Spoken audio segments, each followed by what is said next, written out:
It's a beautiful morning in the garden, and today I'm collecting some monarch caterpillars to fill a butterfly house for my classroom. And while I do, I'll show you how to do this the safest way for the monarchs. I'll talk you through setting up your own monarch butterfly house, how to find wild monarch caterpillars, and how to safely collect them, and what to expect as the show unfolds inside of your butterfly house.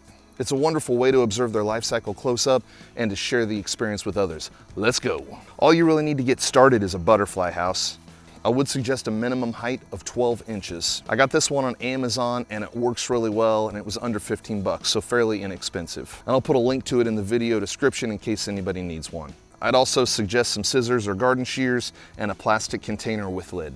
Now it's time to find the monarch caterpillars, and to do this, you've got to find the milkweed. There are dozens of varieties of milkweed named for that thick white latex-like material that releases when the leaves or stem are damaged. Here in Missouri, swamp, common, green, and butterfly milkweed are your typical options. Milkweed is the only type of plant that monarch caterpillars will eat, and so if you find milkweed, you've got a chance of finding monarchs.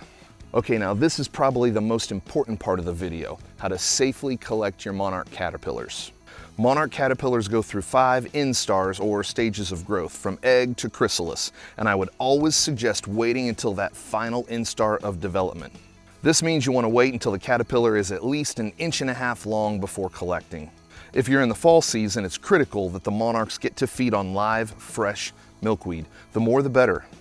The larger the caterpillar, the larger the butterfly will be. And the larger the butterfly, the greater chance it'll survive its migratory journey to Mexico. When you spot a monarch that you want to invite into your butterfly house, cut the milkweed stem it's foraging on several inches below where the caterpillar is sitting. This is going to be perfect. Check out these 3, probably siblings, foraging on the same milkweed stalk. Perfect. Push the stem through the hole in the lid and down into the water. This will keep the milkweed salad from wilting as quickly. This approach allows you to avoid touching the monarch directly, which could cause damage. 3 or 4 monarchs is plenty for a 12-inch butterfly house.